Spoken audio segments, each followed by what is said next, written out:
Hello everyone, Dan here from the Next Issue Podcast. On today's video, I'll be doing a review for the film The Boy and the Heron. This is a new film from 2023 by Studio Ghibli.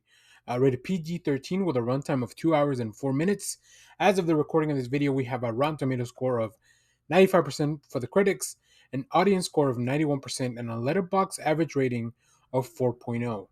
This film, while the Second World War rages on, the teenage Mahito, haunted by his mother's tragic death, is relocated from Tokyo to the serene rural home of his new stepmother, Natsuko, a woman who bears a striking resemblance to the boy's mother.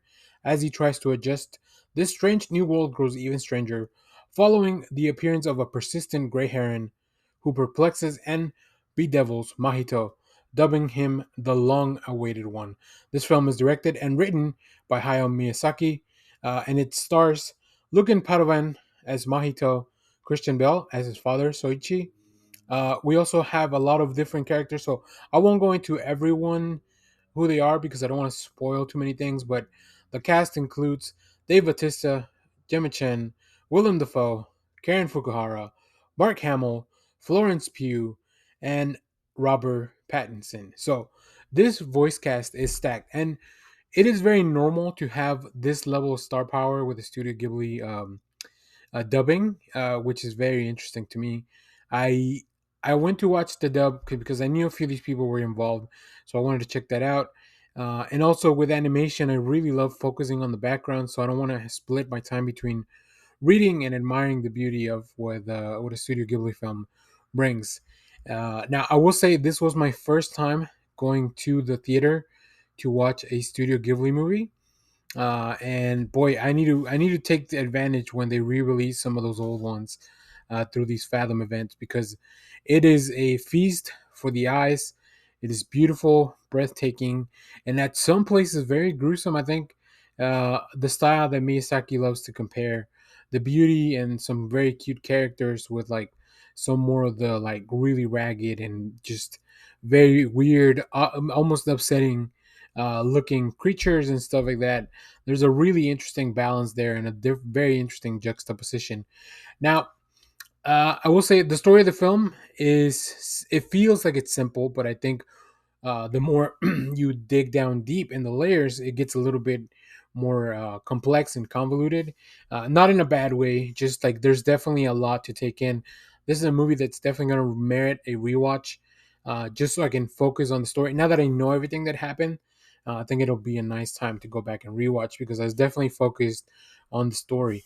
My big complaint, and it's not a big one really, the film was a little bit too long for me. I think there were some sequences that maybe overstayed their welcome or just there were some moments that there's a difference between spending some time in a moment and also just a difference of having an extra sequence or an additional sequence that maybe at this point felt a little inconsequential. Maybe it's not. Maybe upon the rewatch, I'll realize how all the pieces kind of fit together, which is very thematic with this movie. Like pieces together, putting things together, and building up on that. I think it's very thematic. Um, I really enjoy this film. It was definitely a great experience. From the beautiful animation, very vivid colors. Also, a lot of the backgrounds feel very painterly, like almost as if they are static. So, like if you're going into a building, the building will look very static, whereas the people moving around, they almost feel like a different, like they're on a different layer of the screen, which is really cool. Very interesting character designs from our protagonist, who keep it overall pretty simple, but Miyazaki finds way to make all the characters stand out, including Mahito. Um, Mahito has a very distinct look because he is a citizen of Tokyo that has moved out to a rural area. So even within the people in the rural area, he stands out a little bit. As I mentioned, fantastic voice performances. Now, there were plenty of actors that I recognize their voice, like Dave Bautista, for example, Willem Dafoe, like Mark Hamill. Whenever they hit the screen, I knew it was them. But there are others that just kind of really got lost into it, into the performance. Specifically, I'm going to say Robert Pattinson disappeared into his character. And I won't tell you who he's voicing. I think one of the fun things at the end for me was just going through the cast list and figuring out who they were voicing. I think that was really fun. So I won't really go into it. I'm sure maybe you'll probably seen it on the internet, but boy, what a fantastic film. As I mentioned, the story, it's very beautiful thematically. Like there's a lot of things to gleam on. I feel like that's another thing that the rewatch will definitely. I feel like the rewatch of this film can only make me like it more, because as you take in things for the first time, especially when it's a bit of a more complex subject, like a lot of things coming at you, right? You have to focus on what the story is, but sometimes I'm still thinking about what just happened in the film. But all the characters are very likable, like everyone you follow around as you kind of follow Mahito through this journey. Um, and of course, it's a fantastical world. Very whimsical characters appear, and I really just love the fact that Miyazaki can create these worlds that feel either immense or just feel very personal. Like whether you're outside in the middle of the ocean or you're like inside in a kid's room, like it all feels very heavy. So it just, I don't know, it brings a lot of weight to the film. So I really appreciate that. It's also very good to see just like these funny moments that happen in the film, like these bombastic characters that are just very much out there.